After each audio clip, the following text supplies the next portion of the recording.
اب بات کریں گے علم بیان کی۔ وہ علم جس کے ذریعہ ہم کسی بات کلام کو دلکش اور پر اثر بناتے ہیں علم بیان کہلاتا ہے۔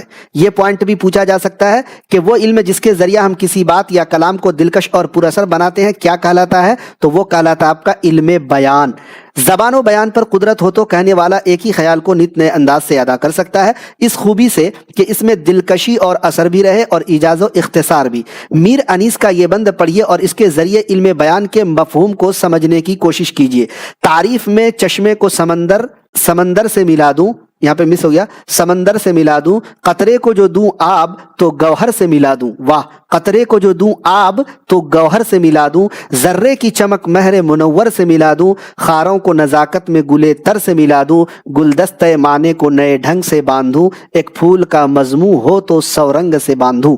ایک رنگ کا مضمون 100 رنگ سے باندھنا، یہی علم بیان ہے۔ یہی کیا ہے ساتھیو؟ علم بیان ہے۔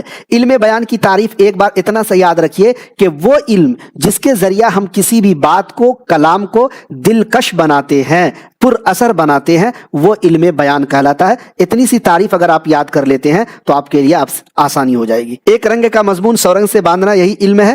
اب علم بیان ہے۔ کسی خیال کو پیش کرنے کے لیے مختلف طریقے ہو سکتے ہیں، جیسے تشبیہ، استعارہ، کنایہ، مجاز مرسل وغیرہ۔ یہ اجزاء نثر اور شعر دونوں میں برتے جاتے ہیں۔